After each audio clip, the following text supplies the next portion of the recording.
ఎలా ఉన్నారండి? ఇండియన్ డైరీకి స్వాగతం. మన ప్రపంచంలో అందం ఎక్కడుందో తెలుసా? భగవంతుని సృష్టిలో ఏది చూసినా అద్భుతాలే అందాలే మనం చూసే దృష్టిలో ఉంటుంది. అయితే మనం జంతు జాతి కానీ పక్షి జాతి కానీ చూసుకున్నట్టయితే మగవే అందంగా ఉంటాయి. ఉదాహరణకి మనం కొన్నిటి గురించి తెలుసుకుందాము.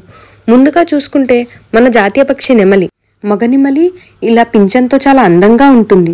అదే మనం ఆడదాన్ని చూసుకున్నట్టయితే దానికి పింఛం ఉండదు. మనం రెండిటికి మధ్య తేడాని ఇక్కడ చూడవచ్చు. తర్వాత చూసుకుంటే చిట్టి చిట్టి పిచ్చుకలు. వీటికి తల మీద జుట్టు మరియు మెడ దగ్గర జుట్టు నల్లగా ఉంటాయి. కానీ ఆడదానికి చూసుకుంటే అలాగే ఏమీ ఉండవు. ఇప్పుడు అడవికి రాజైన సింహాన్ని చూస్తే మగసింహం చూడండి జూలుతో ఎంత అందంగా ఉంటుందో. ఆడసింహానికి జూలు అనేది ఉండదన్నమాట.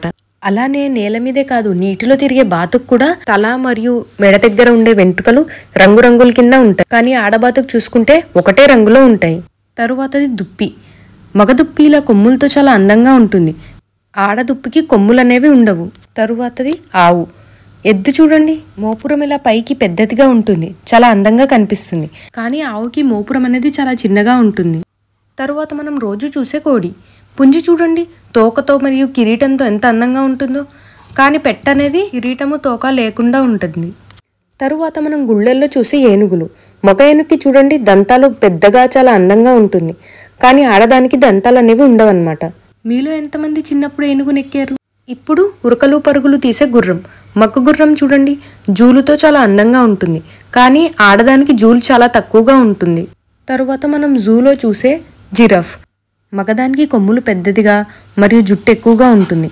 కానీ ఆడదానికి చిన్న కొమ్ములు ఉంటాయి. మరి అన్నిటి గురించి తెలుసుకున్నాం కదా. ఇప్పుడు చెప్పండి అందమైనవి ఏవి అనేది. నా ఛానల్ని సబ్స్క్రైబ్ చేసుకోరా అండి ప్లీజ్. అండ్ అలానే నోటిఫికేషన్స్ ఆల్లో పెట్టుకోండి. అండ్ లైక్ చేయండి, షేర్ చేయండి, కామెంట్ చేయటం మర్చిపోకండి. థ్యాంక్స్ ఫర్ వాచింగ్ అండి.